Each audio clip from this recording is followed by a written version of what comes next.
Welcome back, food lovers. Today we're diving into the world of chicken with not one, but two mouth-watering recipes that will have you hooked. Listen, chicken is a blank canvas, right? You can muck about with it 1,000 different ways and still end up with a bloody delicious meal. But today we're not mucking about, are we? No, we're elevating this humble bird to Michelin star quality. Get ready to learn, you lot, because I'm about to show you how to make the most amazing chicken you've ever tasted. All right, you donkey. Let's start with the basics, the foundation, the recipe your granny should have taught you but probably butchered. We're talking classic roast chicken, and don't you dare switch off thinking you've got this. I guarantee you'll learn a trick or two from yours truly. First, the bird. None of that supermarket rubbish, yeah? Find a decent butcher and get yourself a proper free-range chicken. Give it a good rinse under cold water and pat it dry. We want this bird drier than my sense of humor, understand? Now for the rub. We're keeping it simple. Sea salt, freshly cracked black pepper, and a drizzle of olive oil. Get your hands dirty and massage that seasoning into every nook and cranny. Show that chicken who's boss. Next, we're adding flavor bombs. Roughly chop some onions, carrots, and celery and stuff them into the cavity of the bird. This will infuse the meat with incredible flavor as it roasts. Preheat your oven to 400 degrees Fahrenheit. While that's heating up, find a roasting pan and place a roasting rack inside. This will ensure the chicken cooks evenly and the fat renders properly. Carefully place the chicken onto the roasting rack and slide it into the preheated oven. Now, here's the important part. Roast for about an hour and a half or until the internal temperature reaches 165 degrees Fahrenheit in the thickest part of the thigh. Don't even think about cutting into the chicken to check for doneness. You'll let all the juices out. Use a meat thermometer, you hear me? Once the chicken is cooked to perfection, take it out of the oven and let it rest for at least 15 minutes before carving. This will allow the juices to redistribute, resulting in the most succulent, flavorful roast chicken you've ever tasted. While the chicken is resting, let's talk gravy. Don't even think about using that packet nonsense. We're making proper gravy from scratch. Pour the pan drippings into a saucepan and skim off the excess fat. Place the saucepan over medium heat and whisk in a tablespoon of flour. Cook for a minute or two, then gradually whisk in some chicken stock. Bring the gravy to a simmer and cook until thickened.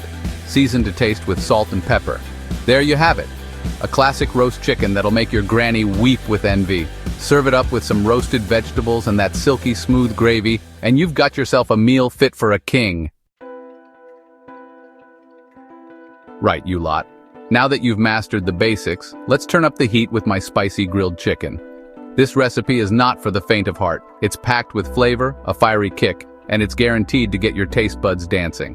For this recipe, we're using boneless, skinless chicken thighs. They're more forgiving on the grill than chicken breasts and stay nice and juicy. But listen, if you're a breast person, go for it. Just be careful not to overcook them. Now for the marinade. This is where the magic happens. In a bowl, combine olive oil, lime juice, chopped cilantro, minced garlic, smoked paprika, cumin, chili powder, cayenne pepper, salt, and pepper. Mix it all up and give it a taste. It should have a good kick to it. Add the chicken thighs to the marinade and make sure they're well coated. Cover the bowl and let it marinate in the refrigerator for at least 30 minutes or up to overnight for maximum flavor.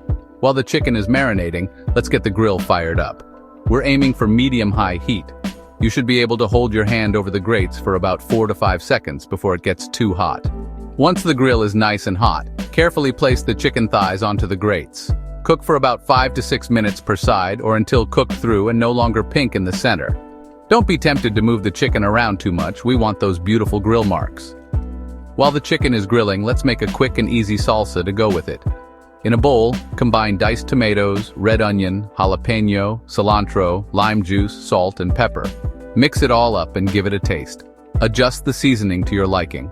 Once the chicken is cooked, remove it from the grill and let it rest for a few minutes before slicing. Serve it up with a generous scoop of that fresh salsa, some warm tortillas, and all your favorite toppings.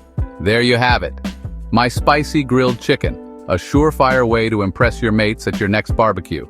It's packed with flavor, a bit of a kick, and it's guaranteed to disappear faster than my patience in a kitchen full of donkeys. There you have it, folks. 2 incredible chicken recipes that are sure to become staples in your kitchen. Remember, cooking is not a science, it's an art. Don't be afraid to experiment. get creative, and most importantly, taste everything. Now, if you've enjoyed these recipes half as much as I've enjoyed yelling at you through this screen, then do me a favor and hit that like button. And while you're at it, subscribe to the channel and hit that notification bell so you don't miss out on any more of my culinary masterpieces. Until next time, keep cooking, stay passionate, and for God's sake, don't burn the bloody chicken.